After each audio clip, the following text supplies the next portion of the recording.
Have you been curious about foster care adoptions? Well, that's what we're going to talk about today. This is part 5 of a 6-part series that we've been doing. And so I'm Stephanie A. This is all about adoption. Let's get started.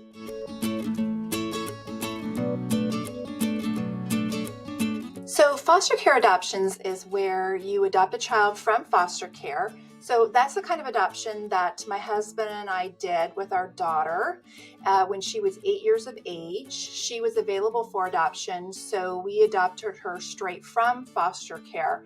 And that's typically what you're going to find is that most children who are available for adoption are going to be 8 years of age and older by the time that their parental rights have been terminated and that they're available for adoption. There are situations where there are younger children who are available. Typically, they are attached to a sibling group. And so just know that most children are usually older before they are available for adoption from foster care. So for my families who are hoping to adopt a child who is younger from foster care is to become licensed as a foster parent, understanding that the whole goal of foster care is to reunify that child back with their birth family. You are simply there to be to love that child and to care for them until they can be successfully reintegrated back in with their birth parents. Now, that sometimes is not successful, so then the children become available to other family members first and then the foster family. So that's kind of the transition that the children come through.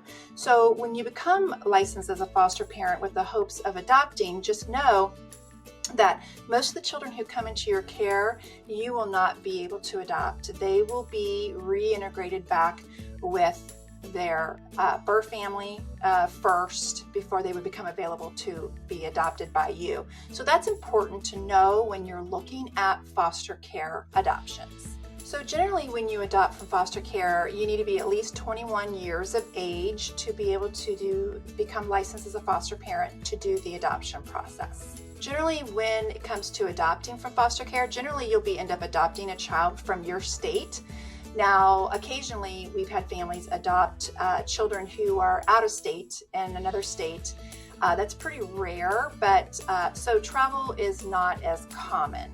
There are no marriage requirements when it comes to adopting from foster care, and singles can adopt from foster care as well. You have to show financial stability and being able to adopt from foster care. You just have to meet the federal minimum requirement for the number of people you have in your household. Medical history, you can have a pretty varied medical background.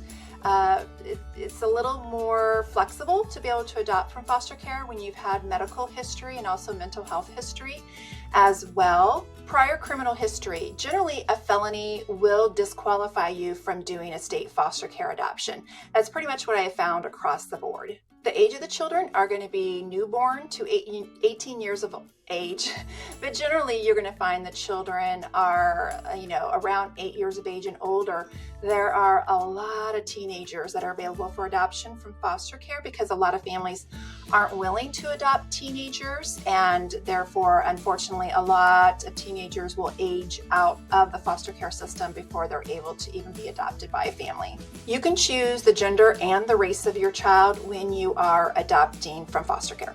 Open adoptions, that depends. That depends on the birth family and what kind of relationship you're able to have with them. Generally, most adoptions are closed from foster care because the children have been removed from the home due to neglect or abuse, and therefore it's a little harder to have an open relationship with the family once adoption occurs, but it does happen, and so just be prepared for that.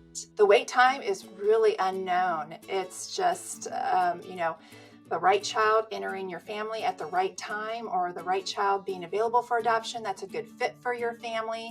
So the wait time varies. There's very little cost in being able to adopt from foster care. Generally, those expenses are covered by state taxes, and state funding pays for the foster care system. And generally when children are adopted from foster care, they come with what's called a subsidy. Sometimes that's a monthly subsidy that you receive to care for the child after placement. placement. And then sometimes the subsidy also will cover the adoption costs. So for the home city and for your attorney, for example. So typically, in order to be able to adopt from foster care, you will need to have gone through the state training. So in Kansas, currently it's called MAPS training. And over in Missouri, it's called STARS training. The training is in essence the same from state to state. It's just called something different, and it also is a little bit different from state to state. So it's generally 30 hours in length. Usually it's 3 hours a night for 10 weeks. So that is a requirement in order to be able to adopt from foster care commonly. So some families that we work with will look at photo listings of children who are available for adoption.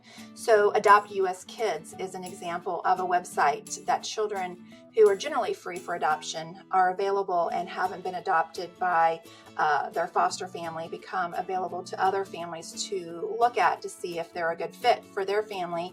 And so what happens is when you inquire about a child, you do have to have a home study done. And generally it will be, for example, us, Adoption and Beyond, I'm the executive director for. So to give you an example, when a family is looking at the photo listings, we will submit, when a family inquires about a child, we will submit that family's home study on their behalf. And then the state agency who is working with these children will send us more information to then forward on to you as the family. So if you are interested in the child, once you receive more information, then you submit your interest into that child, and then the child eventually moves on to what's called a staffing. So the staffing is where generally they have about 4 families that they're looking at for a particular child or children.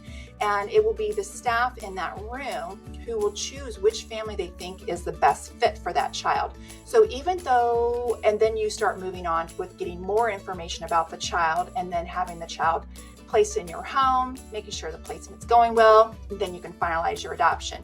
So even if you do have an interest in a child, there's nothing saying that you'll be chosen for that child in a staffing.